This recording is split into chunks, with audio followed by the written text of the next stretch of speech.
오늘 하나님께서 우리에게 주신 말씀은 시편 40편 13절에서 17절까지의 말씀입니다. 함께 합독하시겠습니다. 여호와여 은총을 베푸사 나를 구원하소서. 여호와여 속히 나를 도우소서. 나의 영혼을 찾아 멸하려 하는 자로 다 수치와 낭패를 당케 하시며 나의 해를 기뻐하는 자로 다 물러가 욕을 당케 하소서. 나를 향하여 하하 하는 자로 자기 수치를 인하여 놀라게 하소서. 무릇 주를 찾는 자는 다 주로 즐거워하고 기뻐하게 하시며 주의 구원을 사랑하는 자는 항상 말하기를 여호와는 광대하시다 하게 하소서. 나는 가난하고 궁핍하오나 주께서는 나를 생각하시오니 주는 나의 도움이시요 건지시는 자시라. 나의 하나님이여 지체하지 마소서. 아멘. 오늘 2016년 11번째 어머니 기도에 말씀을 전해주실 이 시간을 특별한 시간으로 채워주실 분을 소개해드리겠습니다. 우리 한신교회 교회학교를 담당하는 우리 송승석 목사님입니다. 네, 제가 이제 이분을 좀 긴장을 주려고 하겠는데, 여러분 일주일 동안 기도 많이 하셨죠? 이게 아니잖아요. 일주일 동안 기도 많이 하셨죠? 볼 때마다 기대한다고 얘기했습니까? 안 했습니까? 하셨죠? 자, 기대 많이 하십니까? 네, 봤죠? 기대 많이 하고 있습니다. 오셔서 하나님의 말씀과 음성을 들려주실 때에 하나님의 큰 축복과 은혜가 함께하기를 간절히 축원합니다. 우리 목사님 나오실 때 박수로 환영해 주시기 바랍니다. 네, 감사합니다. 네, 참, 네. 보시는 분마다 마구 기대합니다. 그래가지고 굉장히 떨리고 드디어 올 것이 왔네요. 한신교회에서 부목사로 있으면 언젠가는 하게 되어 있다고 알고 있는데 드디어 오늘 차례가 되었네요. 그런데 대체 아까처럼 말씀하셨겠죠?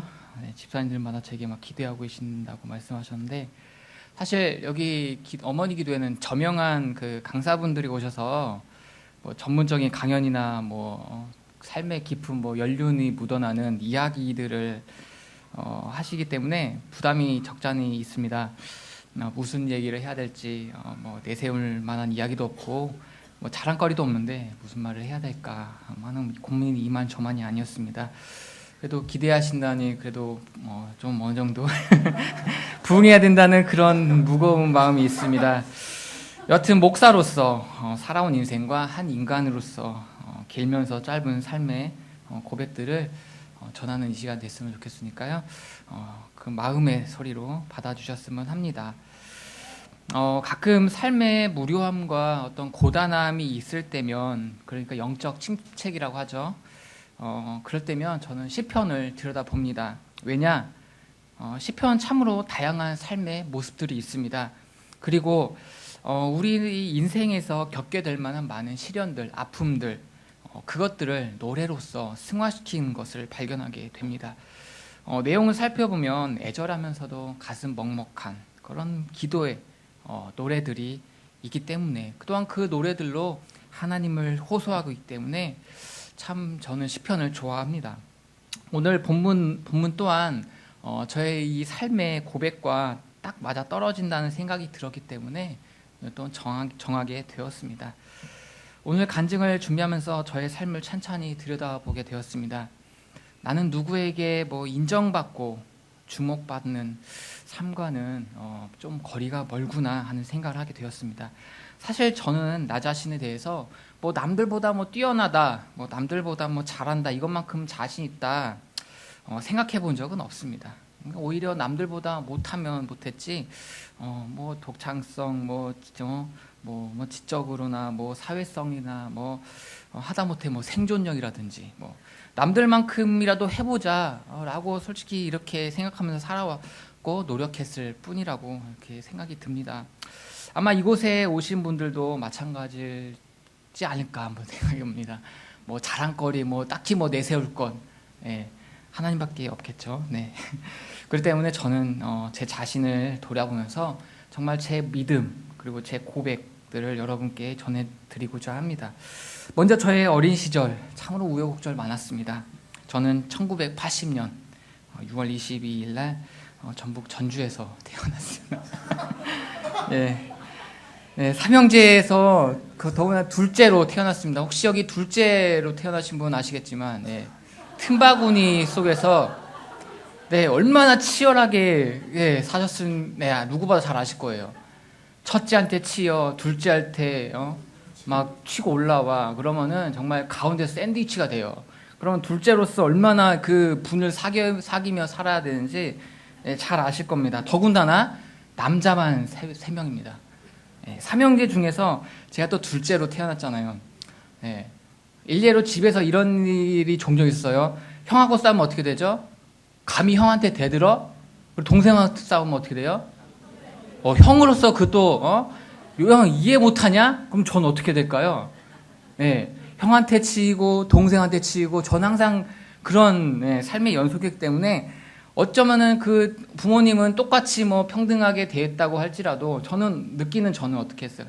예, 정말 불공평하게 느꼈고 참 힘들게 살았다고 생각을 하게 됩니다. 그러니까 삼형제가 이렇게 치고받고 싸우니 이렇게 막 이렇게 아웅다웅 싸우니 집에 남아나는 게 없을 정도였겠죠.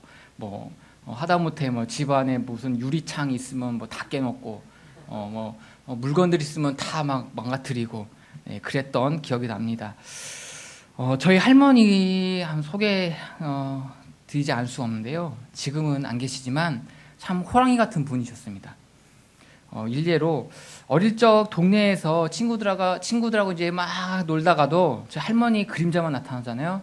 그러면 친구들이 마치 그 쥐구멍 찾아 도망가는 생쥐 마냥 막 사사삭 다 그냥 도망가 버리고 합니다.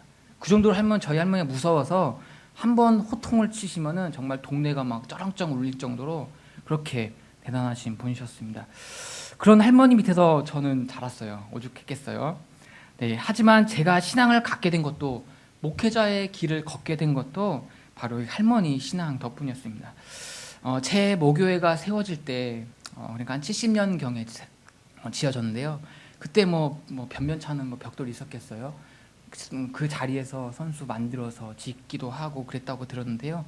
저희 할머니가 그 벽돌 만들면서 그다음에 그 벽돌 만드는 사람들 밥에다가 먹이면서 그렇게 모교회를 지었다고 이렇게 들었습니다. 그러니까 교회에 대한 애착이 엄청 강하셨겠죠. 그래서 밤낮으로 그리고 행사 있을 때마다 헌신하시며 봉사하셨습니다. 심지어는 가재 도구며 뭐 교회 물건, 예, 이런 교회 물건, 우리 집 물건 따로 없었습니다. 그냥 없으면 우리 집 물건 가져다가 쓰고, 심지어는 교회 숟가락이 우리 숟가락이 될 수도 있고, 교회 숟가락이 또 우리 집 숟가락이 될 수도 있고, 이런 상황이기 때문에 더군다나 교회랑 저희 집과 얼마나 가까웠냐면요. 승사가 부르면 교회에서 제 목소리였어요. 제가 네, 예 그러고 그럴 정도로 가까웠어요. 그러니까 한 1, 2분도 채 안 걸리는 그런 거리에 있었기 때문에요. 교회 집 별로 이렇게 구분이 없었어요. 그래서 저는 교회하고 집이 마당이었고 교회가 제 안방이었고 그럴 정도로 왔다 갔다 그렇게 지냈던 것 같습니다. 그토록 교회를 사랑하는 마음이 있으셨기 때문에 또한 저 또한 그런 마음을 갖게 되었지 않아 생각해 봅니다. 참 그리고 기억나는 건요. 어릴 적 할머니는 그 연보라고 했어요. 어른들은 그 헌금이라고 하나 연보라고 했죠. 연보라고 하셨는데 100원, 200원 주시는 날이 있었어요. 그러면 교회 가라고 이제 주시는데 당시 오락실이 참 많았어요. 동네에 한 서너 개는 될 정도로 많아가지고 요즘은 PC방이 많죠. 네. 근데 그 당시에는 오락실이 많았어요. 그래서 돈 100원 가지고 2번 할 수 있어요. 2번 할 수 있고요. 어떤 날은 200원 받으면요. 4번이나 할 수 있어요. 네, 그래서 그 돈을 가지고 오락실 가서 신나게 오락을 하는 거예요. 자, 그러고 이제 교회 끝날 쯤 시간 맞춰가지고 집으로 가요. 그러면 이제 어김없이 이제 부르릉이 떨어져. 너 어디 갔다 왔어? 저 교회 갔다 왔어요. 그러면 이제 저기 뒷뜰에 가서 이제 그 과일 나무들이 많았거든요. 그래서 이제 낙하지 이제 끊어오면 그게 회초리가 되는 거예요. 그 회초리로 가지고 그 종아리 피가 나도록 맞기도 하고 이제 한 번은 꾀가 생겼어요. 어떻게 하면 이제 할머니를 이제 속일 수 있을까? 그래서 할머니께서 굉장히 교회를 열심히 하셨기 때문에요. 예배며 일이 있으면은 보통 저녁에 오세요. 그리고 저희가 교회 그 오후 예배가 7시경에 있었거든요. 때문에 그 저녁 늦게 오세요. 그래서 보통 이제 점심 드시러 오시는 시간이 있어요. 그래서 일부러 그 시간을 피하는 거예요. 이제 오락실 갔다가 신나게 놀고 교회로 바로 집을 안 가요. 교회로 갔다가 할머니 계시나 이렇게 살펴보고, 할머니 안 계시면 그리고 이제 집에 계시는구나. 교회에서 이제 친구랑 조금 놀다가 그리고 이제 할머니 좀 교회 오실 때쯤 돼서 다시 또 집에 가고. 자, 이렇게 이제 꾀가 생기니까 지내는 것도 정말 재밌게 느껴졌어요. 근데 아버지나 어머니한테 들키니까요. 이건 할머니한테 들키는 것과는 정말 비교가 안 될 정도로 더 막 혹독하게 맞았던 기억이 나요. 그래서 안 갔을까요? 그래도 네, 갔어요. 네, 열심히 게임하고 놀고 그랬어요. 근데도 그래도 기억나는 건 할머니께서는 어떻게 해서든 저를 교회에 가기 위해서 교회 막 안 가면은 정말 크게 막 야단치고 그랬던 기억이 납니다. 그렇기 때문에 제가 할머니의 신앙을 닮아서 그 할머니의 그 고집스러운 면이 있었기 때문에 제가 신앙을 유지할 수 있었고 갖게 될 수 있었고 어떤 저희 가정이 신앙을 유지할 수 있었지 않나 한번 그렇게 생각을 하게 됩니다. 할머니의 그러한 신앙이 없었으면 아마 저 역시 목회자가 되지 못했을 거라고 생각합니다. 한 번은 이런 일이 있었습니다. 혹시 집이 갑자기 지붕 무너져 본 적 있으세요? 갑자기 막 스펙타클하죠? 예, 저희 집 무너져 본 적 있어요. 아무렇지 않게 말하죠. 예. 그것도 자는 중에. 네. 자는 중에 지붕이 와르르 무너져 버렸어요. 어땠을까요? 상상이나 해보셨어요? 네. 근데 다행히 다친 사람 아무도 없었어요.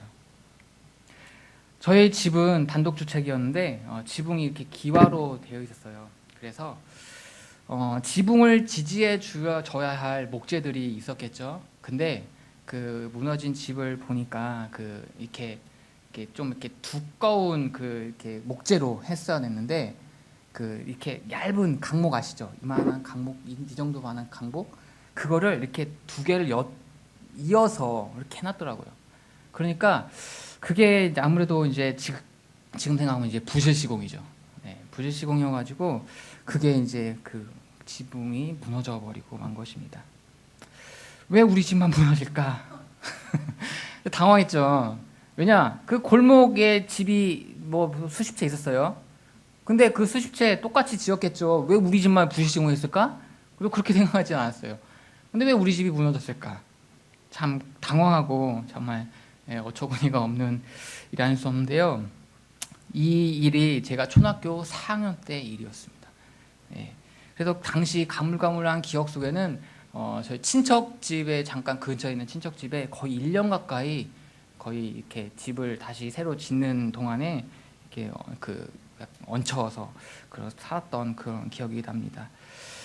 근데 저는 기억이 가물가물합니다. 근데 저희 부모님이나 저희 할머니나 그때 당시에 기억이 어떠셨을까요?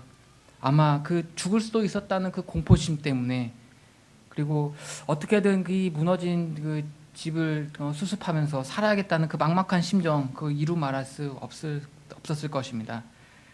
집을 새로 짓기 위해 그리고 가지고 있던 그 논이며 밭이며 그 상당수를 또 팔아야 했던 그런 아픔도 있었습니다. 그런데 이 일이 있었던 때가 저희 집안 상황이 안타깝게도 가장 좋지 않았을 때였습니다. 제가 초등학교 3학년 때쯤 하루는 아버지가 이러시는 겁니다. 전화 와서 아빠 찾으면 없다고 해. 예, 무슨 말인지 아시죠? 아빠 찾으면 없다고 해. 저는 그때 굉장히 천진난만하고 순진무구했어요. 그래서 전화를, 아빠 찾으면 없다고 하라는데요. 고지호 때 처음에 그렇게 말했어요. 근데 아버지한테 혼났죠. 그렇게 말하지 말라고. 네. 아버지 안 계신다고 그렇게 거짓말을 해야 했던 것입니다. 남들은 드라마나 영화에서 볼 법한 이야기죠. 근데 저는 실제로 그런 삶을 살아왔습니다. 저희 어린 시절에 그랬어요. 저는 교회에서는 강권사님 손자, 밖에서는 송 사장님 자식이라는 소리를 듣고 자랐습니다. 그래서 교회가 제 집 마당이었고 아버지 회사가 제 놀이터였습니다. 저는 남들에게 이것이 부러움의 대상인지조차 알지 못할 정도로 어렸고, 그래서 그것을 채 누리기도 전에 사라져버리고 말았습니다. 아버지가 하시던 사업은 쫄딱 망하고 집은 푹 주저앉고 비만 잔뜩 진 채 그렇게 힘겹게 살아야 했습니다. 그런데도 부모님은 저희 삼형제를 먹이고 입히는 데에는 전혀 주눅들게 하지 않고, 그리고 한 번도 도시락을 빼먹은 적도 없으셨고, 뭐 수업료나 교과서, 참고서, 하다못해 문제지 등 못 내고 못 산 적도 없었습니다. 저는 중고등학교 때 제 용돈이 얼마인 줄 아십니까? 네, 여러분 혹시 자녀들한테 용돈 얼마나 주세요? 하루 용돈으로? 네, 저는 하루 당시 용돈이 10,000원이었습니다. 네. 네, 와, 놀라시죠? 근데 당시엔 저는 그게 많은지 몰랐어요. 네, 그래서 항상 제 주위에는 친구들이 들끓었어요. 왜냐? 잘 사주니까요. 네, 잘 베푸니까요. 네, 그래서 제 친구들이 주변에 많았는데요. 나중에 알게 됐죠. 아, 얘네들은 진짜 친구가 아니었구나. 알게 되었습니다. 지금 생각하면 부모님 등골 빼먹는 짓이었다는 걸 뒤늦게 깨닫고 정말 회개의 눈물을 흘렸습니다. 하나님 죄송합니다. 부모님 죄송합니다. 내가 짐승이었구나. 부모님은 먹을 것, 입을 것 아끼며 뒷바라지 하시는데 나는 그것도 부족하다며 불평했으니 참 죄송하고 가슴이 아프더라고요. 저희 할머니며 아버지 어머니는 어머니, 저는 그분을 존경하지 않을 수 없습니다. 그토록 모진 삶을 사시면서도 자식들에게는 한마디 힘들다, 진짜 정말 한마디 힘들다는 말조차 하지 않으셨고 그 모진 그 고통들, 아픔들을 견뎌내셨던 것입니다. 그 모진 세월을 견뎌오신 세월을 생각하면 말로 다 형언할 수 없죠. 고맙고 감사하다는 말조차 명구스럽고 죄송하다는 생각이 들 정도입니다. 저희 어릴 적 삶은 이랬습니다. 이제 겨우 어릴 적 이야기했어요. 근데 더 있어요. 근데 벌써 30분이 지나버렸어요. 네, 말을 더 하고 싶지만 여기서 일단은 줄이고 여러분, 우리 믿는 자들이 살아가는 동안 그 드리는 평생의 기도 제목이 무엇일까요? 네, 저는 오늘 13절 말씀에서 그 해답을 찾아봅니다. 다 함께 한번 오늘 13절 말씀 한번 읽어보겠습니다. 여호와여 은총을 베푸사 나를 구원하소서. 여호와여 속히 나를 도우소서. 예, 바로 이 기도입니다. 나를 구해주세요. 나를 도와주세요. 이 기도가 우리 삶에 반드시 필요한 기도인 것입니다. 내가 당시 부모님이었다면, 할머니였다면 그 상황을 어떻게 견뎠을까? 그 모진 삶을 어떻게 살아낼 수 있었을까? 깊이 생각해 보게 되었습니다. 솔직히 저는 그런 자신이 별로 없습니다. 저희 할머니는 어김없이 그 새벽 기도회를 나가시는 분이셨기 때문에요. 생각해 봤는데 그때 할머니는 어떤 기도를 드리셨을까?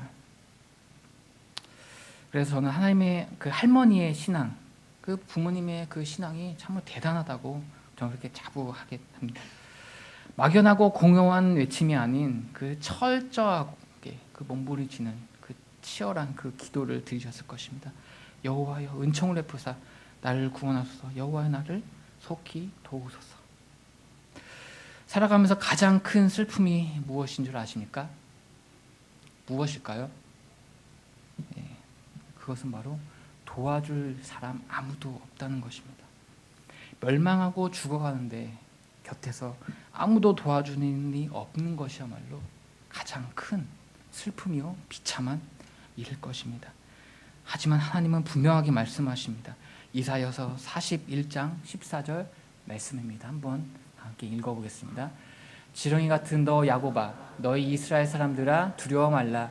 나 여호와가 말하노니 내가 너를 도울 것이라.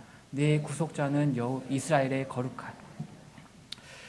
지렁이 같은 야곱도 도와주시겠다는 겁니다. 하찮은 자의 기도도 들어주시고 비탄에 젖은 자의 기도도 들어주신다는 겁니다. 다시 일어설 수 있는 힘의 근원은 바로 하나님을 향한 간절한 기도였던 것입니다. 제가 신학을 공부하게 된 것은 할머니의 영향이 컸다고 말씀드렸습니다. 사실 목사가 된다는 것은 15년 전만 하더라도 그 전에도 그랬겠죠. 지금도 그렇고 가난한 목사를 생각하지 누가 이렇게 큰 잘 사는 부자 목사를 생각하겠어요. 그러니 당연히 부모님은 만류하셨겠죠. 네, 너 아니어도 할 사람 많으니까 공무원이나 되라. 네, 넌 공무원이나 돼. 이렇게 말씀하셨습니다. 그러니까 부모님 생각에 그 안정적인 직장을 원하셨기 때문에 그 공무원은 정년까지 보장되는 편안한 직업이라고 생각하셨던 것 같습니다. 그런데 저는 이미 확고한 마음을 먹은 뒤였으니 이 부모님의 만류를 어떻게 생각했을까요? 목사가 되기 위한 첫 시련이다라고 생각했습니다. 이 시험을 통과하지 못하면 나는 목사의 길은 아예 꿈도 꾸지 못할 거야 라고 생각했죠. 그래서 3일 동안 금식 기도를 하기로 이제 결심을 했습니다. 왜냐하면 이제 원서를 써야 되기 때문에. 네. 하루는 그럭저럭 이런저런 핑계를 대면서 안 먹고 금식을 했습니다. 그런데 문제는 둘째 날이었습니다. 얘가 밥을 안 먹네? 야, 너 금식하냐? 그런 거죠. 순간 뜨끔했어요. 아니야. 이제 그랬죠. 아니야, 나 금식하는 거 아니야. 나 입맛이 안 좋아. 입맛이 없어. 막 이러면서 이제 한 끼, 두 끼는 했는데 저녁에 이제 온 가족이 모여서 이제 밥을 먹으려고 하는데 얘가 또 밥을 안 먹는 거예요. 어쩔 수 없이 아빠도 저희 아버지도 이제 너 밥 안 먹냐? 빨리 와서 밥 먹어라. 예. 그래서 밥을 먹고 하루 만에 그 금식 기도가 실패하게 되었습니다. 너무나 쉽게 들켜버리니까 허무한 마음이 들더라고요. 그래도 기도는 끊이지 않았어요. 그래서 기도는 계속했어요. 그렇게 신학대학 원서 쓰는 날이 다가오는데 아직 말할 용기가 안 나는 거예요. 아버지 저 신학대학 가고 싶습니다. 여기까지 나오는데 목까지 차오르는데 말을 못 하겠는 거예요. 결국 그 하루 전날 원서 쓰는 전날 이제 단판 짓기로 하고 식사 자리에서 이제 말씀드렸죠. 이야기를 꺼냈어요. 아버지 저 신학대학 가려고 합니다. 일단 말부터 꺼냈어요. 뭐 수습이야 일단은 모르고 일단 말부터 꺼냈어요. 아버지 저 신학대학 가려고 합니다. 잠시 기다렸어요. 숟가락이 날아올까? 밥상이 엎어질까? 이제 저는 잔뜩 긴장한 나머지 두 눈을 질끈 감았죠. 조금 있다가 이제 하시는 말씀이 꼭 가야겠냐? 이런 말씀이었습니다. 그리고 또 있다가 그래 가라 하고 말씀하신 거예요. 저는 믿기지가 않았어요. 예? 이제 되물었죠. 이상하다. 예상하던 반응이 아닌데 잔뜩 이제 긴장하고 힘이 들어가 있었는데 마치 맥이 탁 풀리는 그런 기분이 들었습니다. 김샌다고 하잖아요. 딱 그 표현이 맞는 것 같습니다. 네, 그래서 이게 꿈이야 생시야 절대 저희 아버지는 그런 분이 아니거든요. 그래도 하루 기도한 보람이 있구나 라는 생각을 하게 되었습니다. 그렇게 해서 이제 서둘러 원서를 쓰게 되었고요. 그 원서를 지원하러 이제 오산으로 가는데 왕복 5시간이에요. 가는데 3시간 정도 걸렸는데 당시에는 길이 더 안 좋아서 3시간 정도 걸리게 되었는데요. 가는 동안 한마디도 안 했어요. 정말 한마디도 안 하고 차에서 그냥 서로 부자가 그냥 앞만 보고 저는 창만 가끔 이렇게 보고 3시간도 아무 말도 못했어요. 네, 뒤에 이제 아버지 말씀하시는데요. 그 왜 말씀을 안 하셨냐? 차를 타고 가는 내내 막 속에서 부글부글 끓으셨답니다. 네. 정말 그 부모 속도 모르고 힘든 길을 택했으니 부모 입장에서는 속이 끓을 만도 하겠죠. 그토록 어렵사리 입학을 하게 되었고요. 그리고 잘 다니는 듯 했습니다. 그런데 꿈에 부풀어 입학한 신학대학교에서의 그 생활은 첫 번째 1학년 생활은 쉽지만은 않았습니다. 그 낯선 환경, 사람 그리고 시간 이것들을 지내면서 마음의 병이 찾아왔습니다. 모두가 허무하게 느껴지고 의미가 없는 것처럼 느껴졌습니다. 생각해보니 지금 돌이켜보니 그게 우울증이었던 것 같습니다. 모든 의욕도 사라지고 내가 왜 이 길을 가겠다고 나섰나 하는 생각마저 들게 되었던 것입니다. 저에게 찾아온 또 다른 시련은 다름 아닌 마음의 병이었던 것입니다. 당시 느꼈던 마음을 잘 묘사하는 그 성경 구절이 있습니다.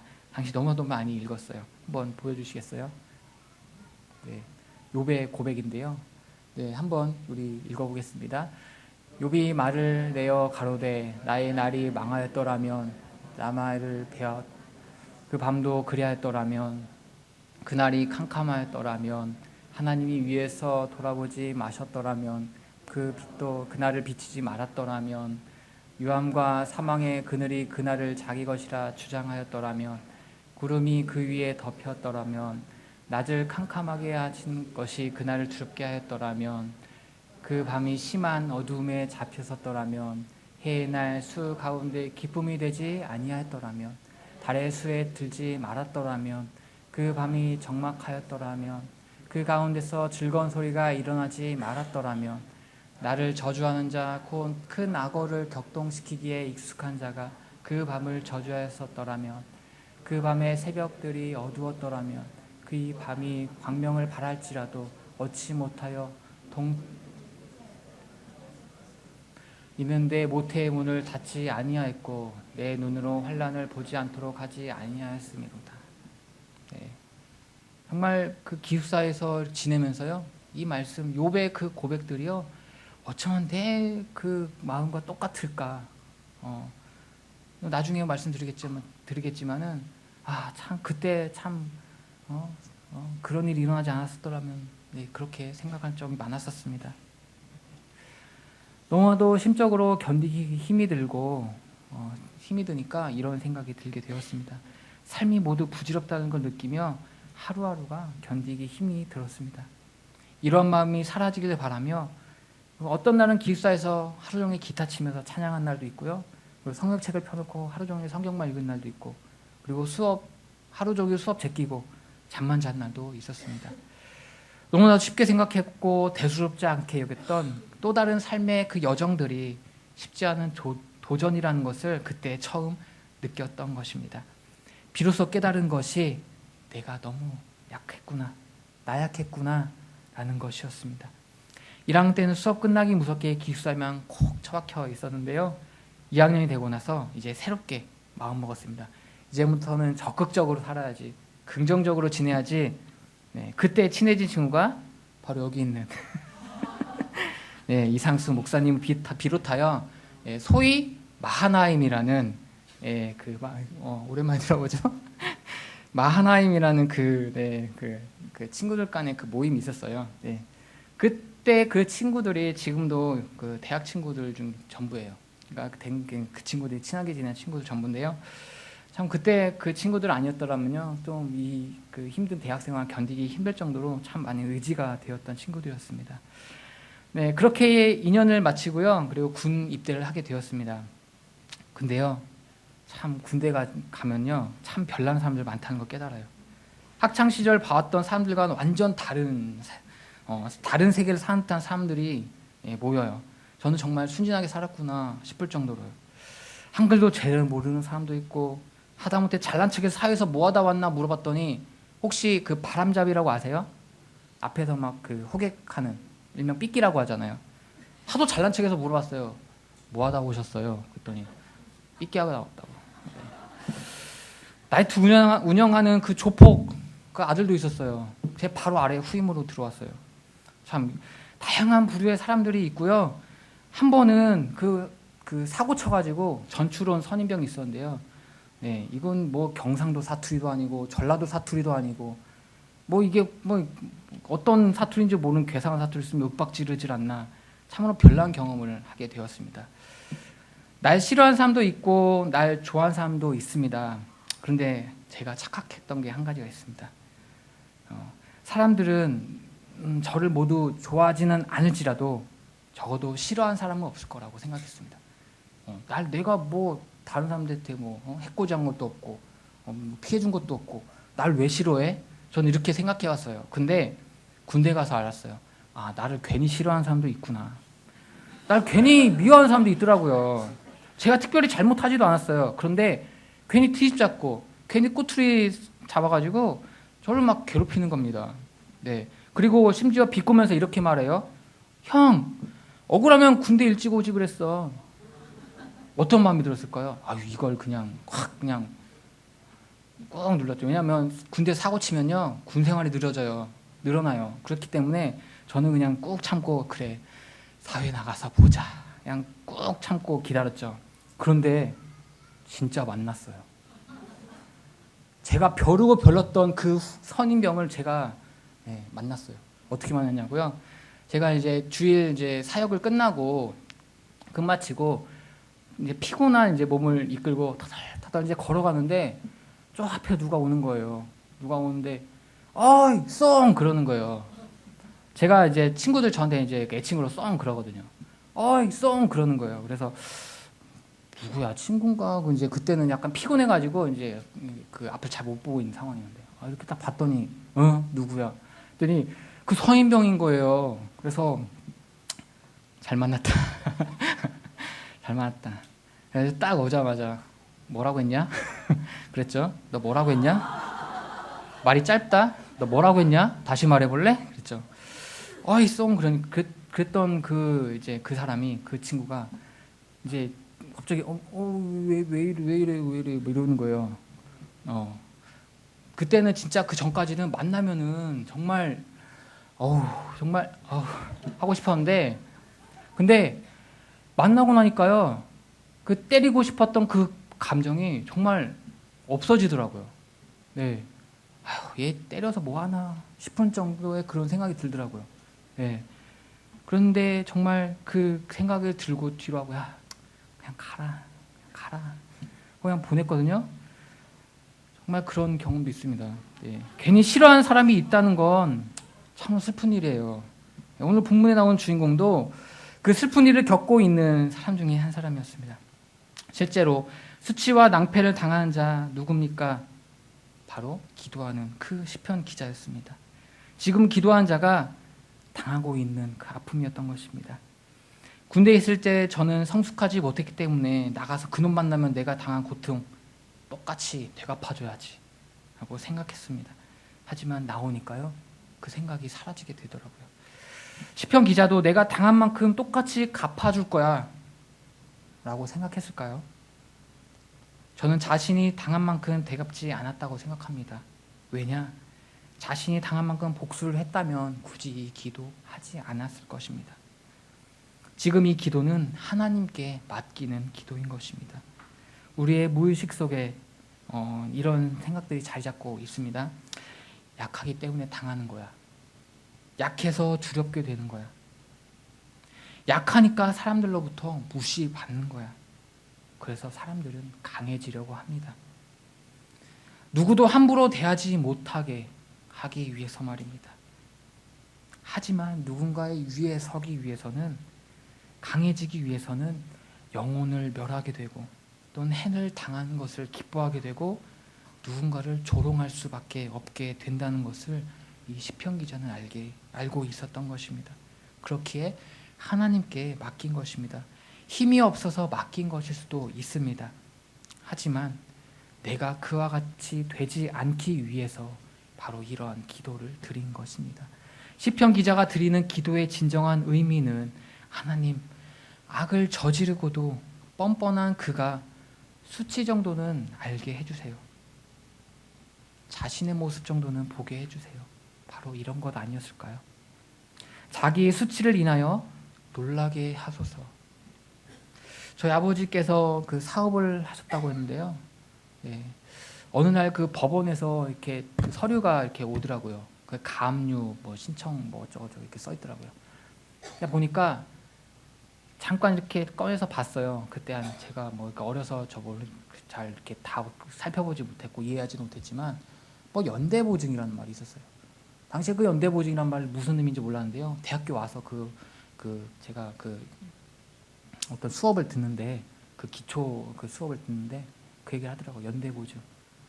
정말 연대보증 선 사람은 정말 그 아무런 책임도 없는데 사인 하나 한 것 때문에 도장 찍은 거 하나 때문에 그냥 집안 그 모든 재산을 홀라당 그냥 다 날려버리게 된다고 들었어요.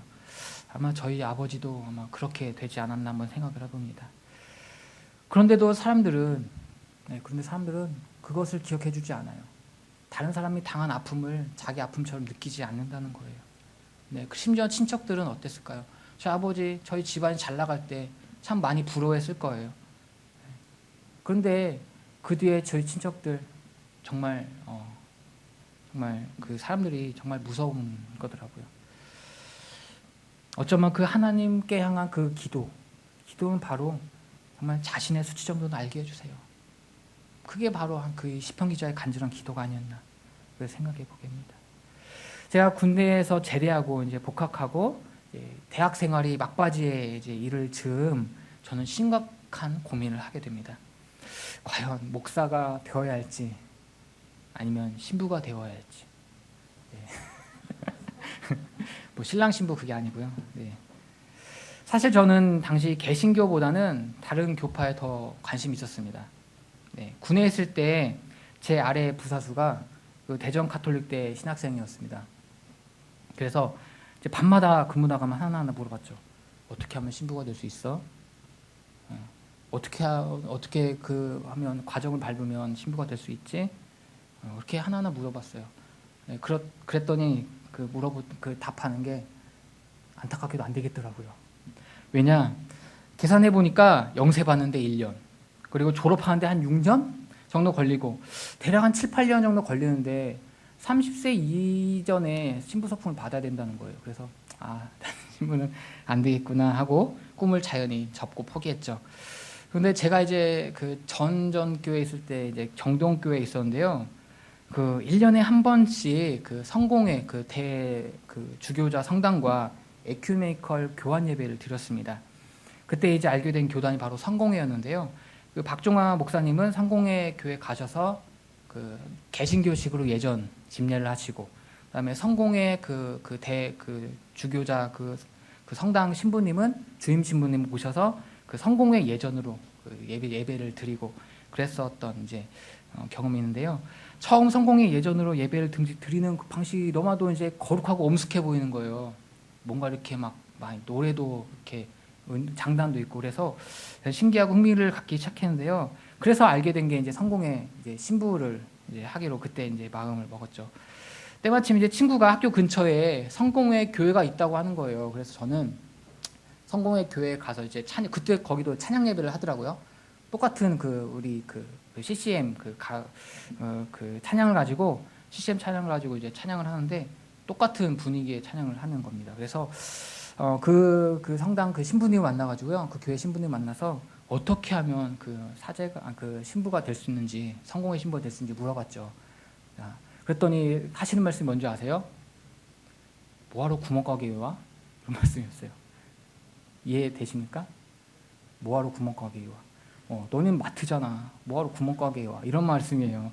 그러니까 뭐하러 그 성공의 교회도 얼마 있지도 않고 신부님도 얼마 없는데 뭐하러 구멍가게에 오느냐 이런 말씀이셨던 거예요. 그래서 구멍가게? 하고 생각은 하긴 했죠. 근데 저는 이미 그 마음이 있었기 때문에 성공에 대한 미련을 포기하지 못하고 있던 와중에 그 입학 원서를 써야 되는 날이 이제 이르렀습니다.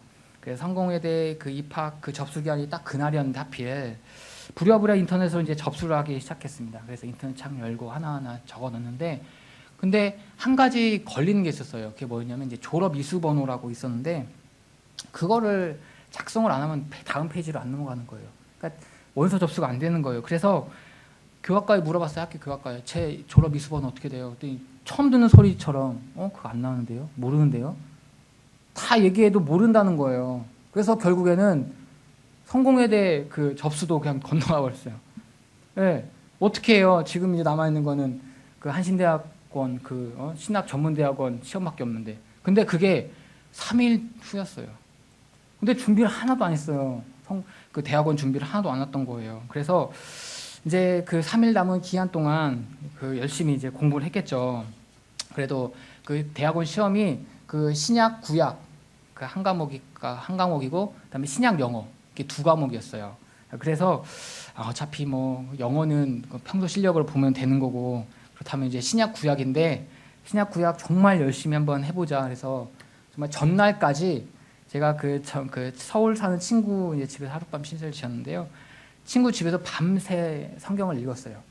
성경을 읽고 정말 그 성경 정말 그 속독으로 막 읽어 내려갔어요.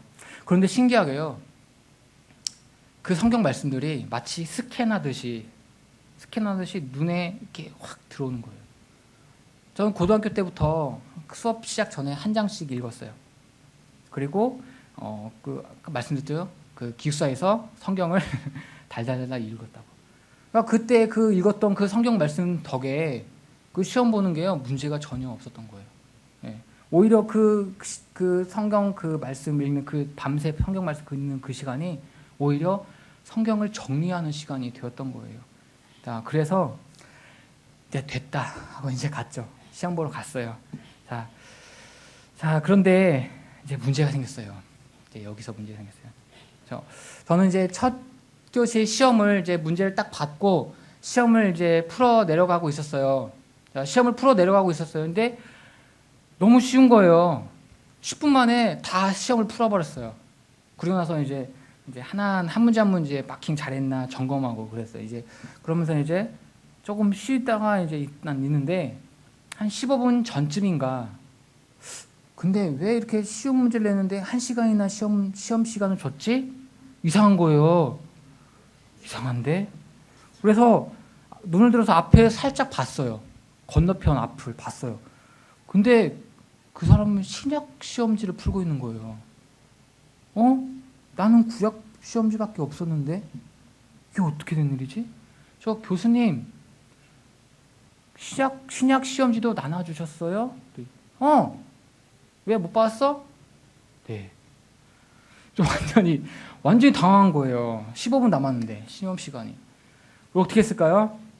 이제 뛰어가서 받아와서 막 10분 동안 막 풀었어요. 10분 동안 풀고 5분 동안 마킹하고 점검하고. 근데 겨우 냈어요. 일단은 냈어요. 그래서 물어봤어요.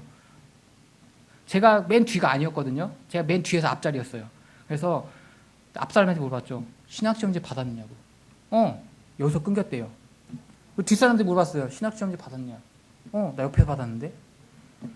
이런 기가 막힌 일이 있어요. 앞에서 끊겼지. 옆은 또 뒷사람은 옆에서 받았다는 거예요. 남은 시험지를 받았다는 거예요. 그러면 저는 여기서도 못 받고 저기서도 못 받고 저는 모르는 상태로 그냥 30분을 그냥 허비해버린 거예요.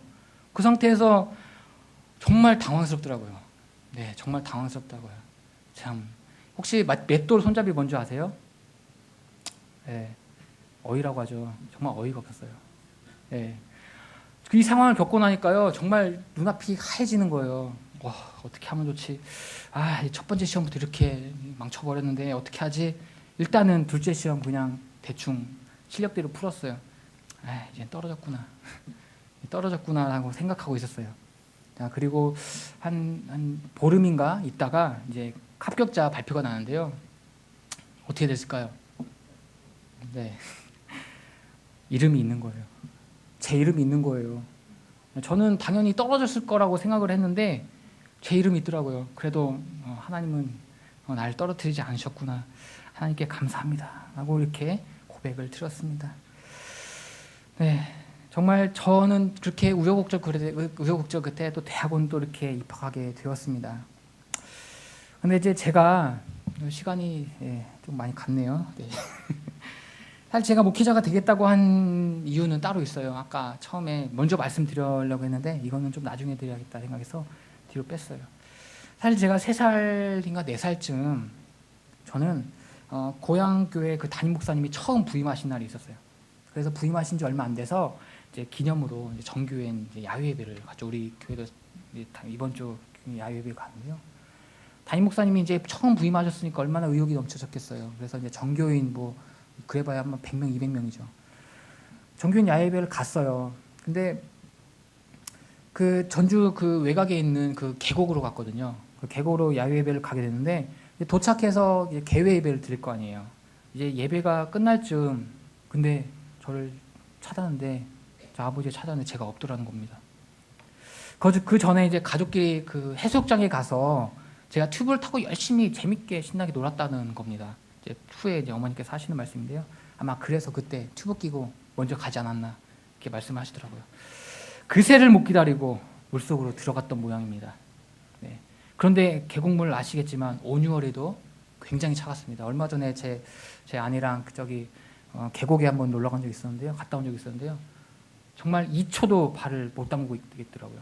담갔다가 빼야 할 정도로 굉장히 발이 시렸고 발이 아파오더라고요. 너무 시려우니까. 그 정도로 온열에도 차가운데요. 그 찬물에 닿자마자 그 어린아이가 심장에 마비가 온 겁니다. 제가 보이지 않게 되자 아버지는 순간 불길한 예감에 주변을 이제 찾기 시작했고 어딘가에서 누군가 저기 수건이 둥둥 떠 있는데 라고 이제 말을 했다고 합니다. 그래서 아버지는 그것을 보니 제가 입던 옷하고 똑같은 옷이 거기에 떠 있더라는 겁니다. 네, 그래서 그 아버지는 순간 승석이구나 생각을 했다고 하셔요. 이미 새파랗게 질린 저를 바로 이제 건져 올리고는 차에 타서 그 전주에 있는 그 병원으로, 이름도 예수병원이에요. 그 병원으로 향했어요. 차 안에서 계속 그 심폐소생술, 인공호흡하고 그렇게 그러셨겠죠. 네, 그리고 병원 와서도 막 인공호흡하고 심폐소생술하고 그렇게 어떻게든 살려보겠다고 막 노력을 했죠. 네, 순간 이 말을 들었어요.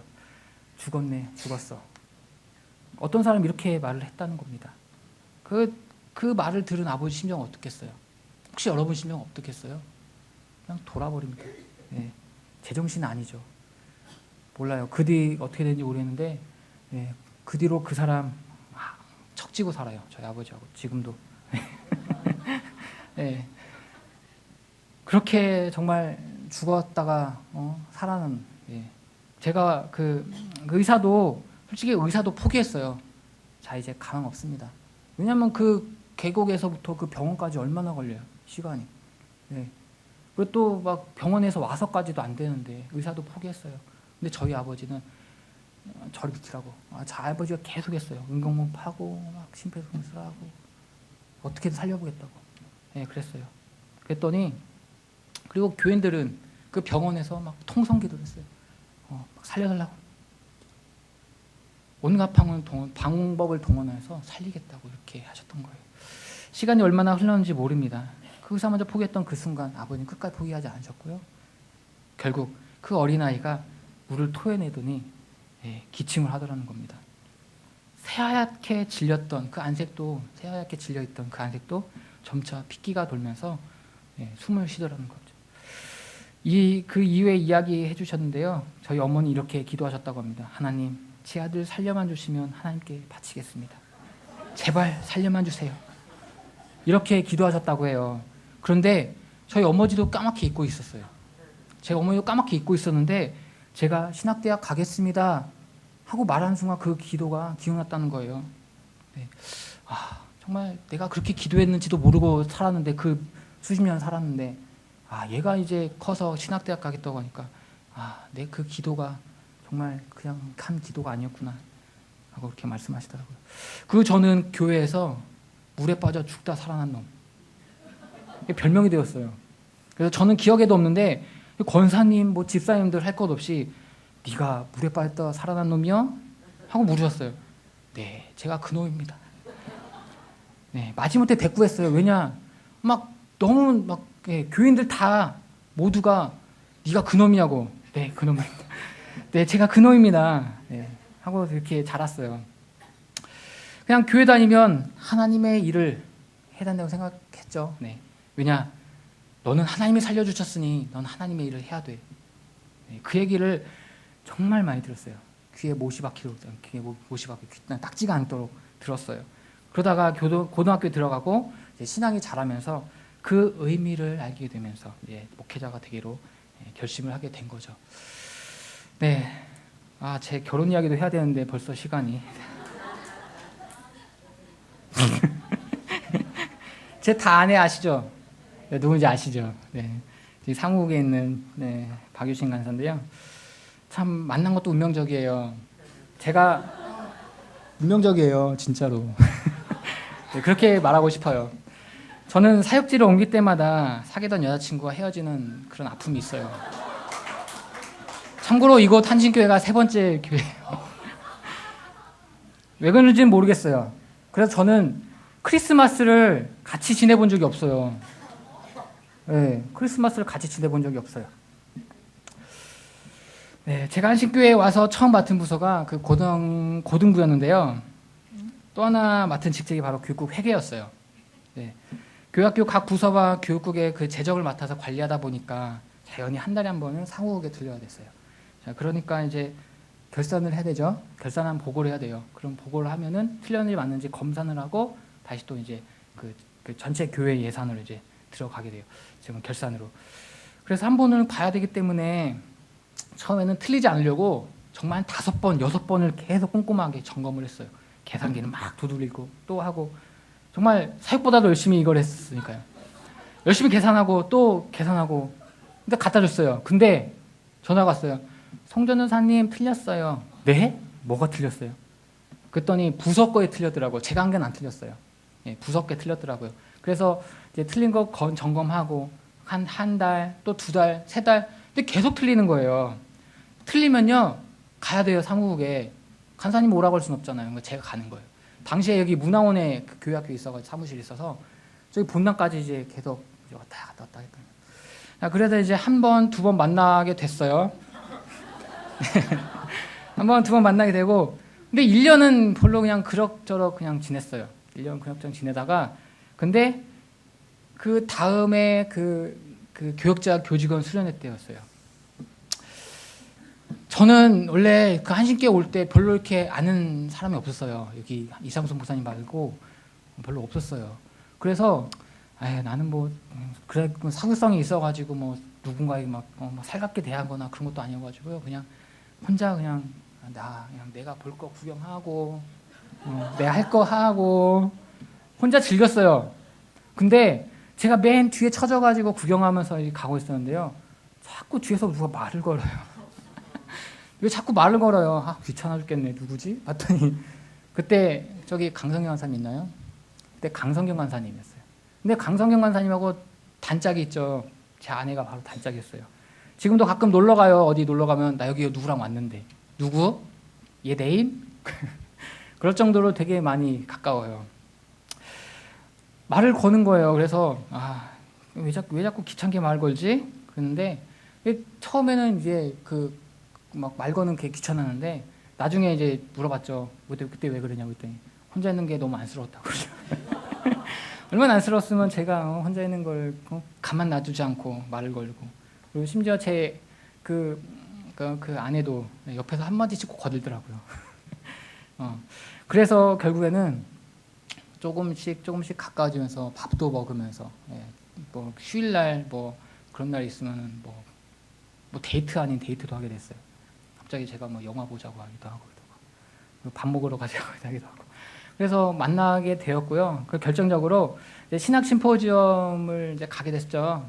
우리 이제 6월달 있는데 아마 이상도 목사님도 알 거예요. 제가 방을 그날 같이 썼는데 자꾸 문자를 보내면 대답을 안 하는 거예요. 참 애간장 태우면서 문자 안 하는 거예요. 왜 그런가 했더니 나중에 알고 보니까 거기가 잘 안 터지는 지역이더라고요. 여기가 외진 지역이어가지고. 아주 일부러 안 하는 건가. 그래서 계속 이제 고민을 털어놨죠. 고민 털어놨죠. 어떻게 해야 되냐. 정말 좋아하면 가라고.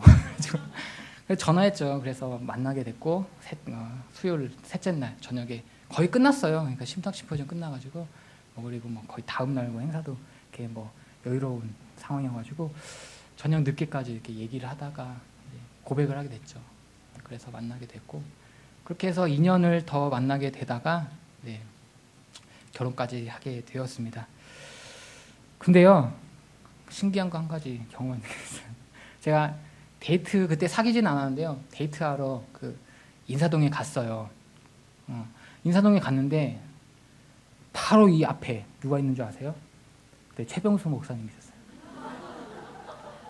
최병수 목사님이 아이들과 함께 이렇게 가고 있는 거예요. 정말 인파가 많았거든요.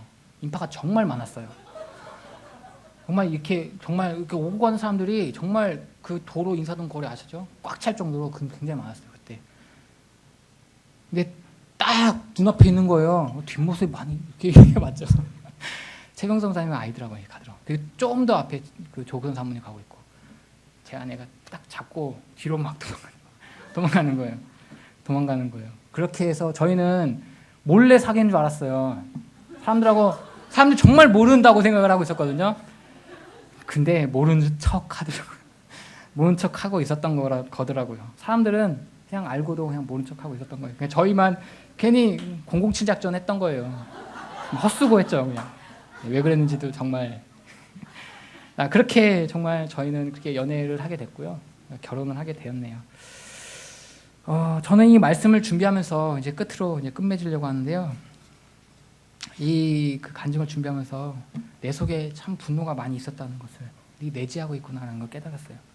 나의 실패들 기다리는 자들, 나의 넘어짐을 통쾌해 하는 자들, 나의 아픔에 비우는 자들, 나의 고통을 즐기는 자들, 이런 자들로 인해 겪게 되는 그 눈물의 하나님 기억해 주세요. 결코 잊지 말아 주세요. 하는 그런 뜻모를 그런 어떤 분노들이 제 안에 많이 있었어요. 이런 일을 겪으면서 깨달은 것이 하나 있는데요. 그것은 바로 여호와를 경외하라 라는 말씀입니다. 요즘 제가 은혜 받은 말씀이 하나 있습니다. 네. 시편 25편 12절 14절 말씀인데 한번 읽어보겠습니다. 여호와를 경외하는 자 누구뇨? 다음 넘겨주세요. 여호와의 친밀함이 경외하는 자에게 있으며 그 언약을 저희에게 보이시리라. 아멘. 직역하면 이래요. 여호와를 경외한 사람은 누구냐? 그가 선택해야 할 길은 그가 그에게 가르칠 것이다. 여호와의 비밀은 그를 경외한 자들을 위하여 있고 그의 언약은 그들을 알게 하기 위하여 있다. 살아가면서 경험한 수많은 아픔, 가슴 아픈 일들, 고난들 어떻게 바라보며 극복할 수 있었겠어요? 제 아버지, 어머니, 제 할머니의 모습들을 보면요, 결국엔 그것들을 겪고도 이겨낼 수 있고, 그런 그것들을 극복할 수 있었던 것은 바로 하나님을 향한 그 경외하는 마음이 아니었나, 하나님을 향한 그 마음, 신실한 마음이 아니었나 한번 생각해 봅니다. 오늘 말씀은 제목은 제가 여호와는 광대하시다 이 말씀이에요. 왜 여호와는 광대하시다라고 말씀했냐? 하나님은 참으로 크고 놀라운 분이세요. 그런데 역설적이게도 아주 작고 초라한 분이시기도 합니다.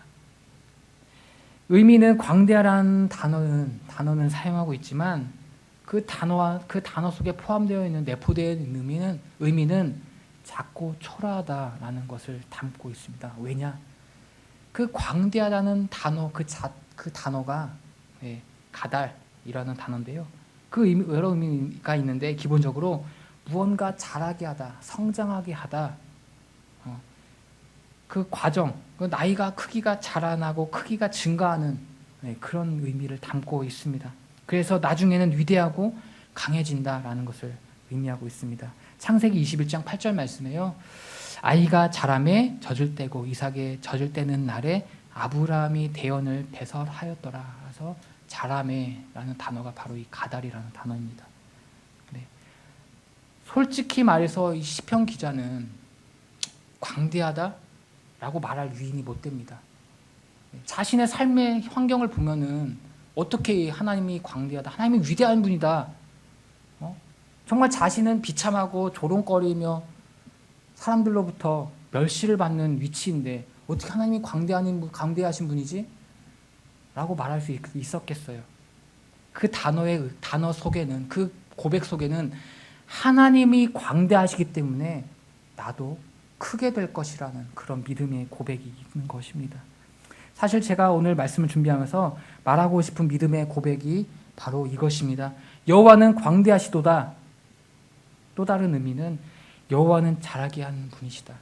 여호와는 강해지게 하는 분이시다 라는 속뜻이 있는 것입니다.